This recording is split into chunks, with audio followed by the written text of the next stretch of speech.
एक हरे भरे गांव के पास एक घना जंगल था। उसी गांव में रहता था रामू, एक गरीब लेकिन बेहद ईमानदार लकड़हारा।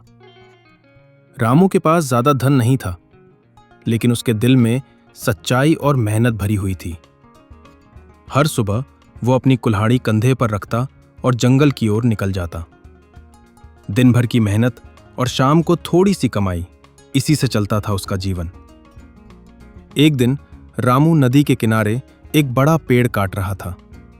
अचानक उसका हाथ फिसला और उसकी कुल्हाड़ी सीधे नदी में जा गिरी।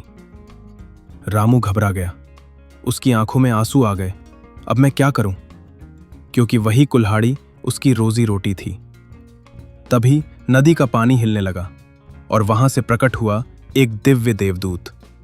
देवदूत ने शांत स्वर में पूछा, लकड़हारे, तुम क्यों दुखी हो? रामू ने सिर झुकाकर कहा, प्रभु, मेरी कुल्हाड़ी नदी में गिर गई है। अब मेरे पास काम करने का कोई साधन नहीं। देवदूत मुस्कुराए और पानी के भीतर चले गए।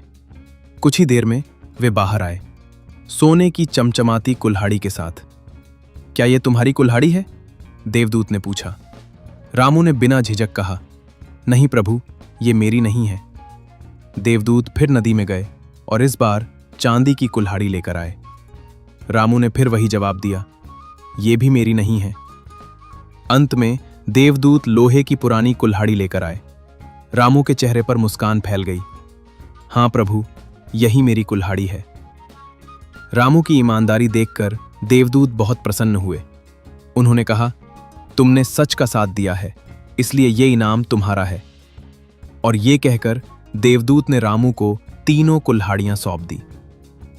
रामू खुशी खुशी अपने घर लौटा और अब वो पहले से भी बेहतर जीवन जीने लगा। और यहीं से हमें सीख मिलती है, ईमानदारी का फल हमेशा मीठा होता है।